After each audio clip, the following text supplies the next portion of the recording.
કલયુગમાં ભગવાને બધું આપ્યું ને સાહેબ, કલયુગમાં બધું જ ભગવાને આપ્યું હોય તો એક વસ્તુ તમે ને હું પકડી લઈએ, કોઈક એવું સારું ઠેકાણું પકડી લઈએ, યાને કે કોઈક એવો ખિલ્લો સદગુરુનો પકડી લઈએ કે તમે ને હું બધું આવ્યા પછી અહંકાર ના આવે, અભિમાન ના આવે, સહજતાથી સરળતાથી ભગવાનની કૃપાથી તમને બધું મળી ગયું હોય, પણ સદગુરુનું જો ઠેકાણું નહીં હોય ને તો અહંકાર ને અભિમાનમાં છલક્યા રાખશે માણસ.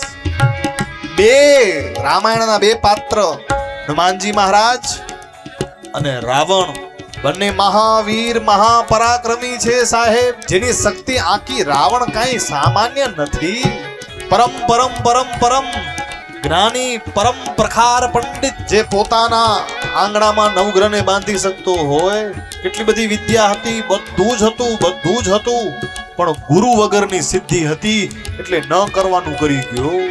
હનુમાનજી મહારાજ કને જે બધી સિદ્ધિ છે જાગૃત કરી, સાચી દિશા મળી તો કેણી ભગવાન રામની. મારા ગુરુ જરૂરી છે જીવનમાં. ખોટા તમને મને ગુરુર ના આવે, નકર માણસ ખોટા ગુરુરમાં જીવતો થઈ જાય છે, અભિમાનમાં ફરતો થઈ જાય, છલકતો થઈ જાય. એના માટે ગુરુ જરૂરી છે, ગુરુ એના માટે તમારા મારાથી માળા ન થાય સાહેબ, પણ કોઈ સદગુરુને ભાવ અને પ્રેમથી સેવ્યા હશે ને, તમે ને મેં સદગુરુને ભાવથી સેવ્યા હશે તો ગુરુ તમારા માટે માળા કરશે.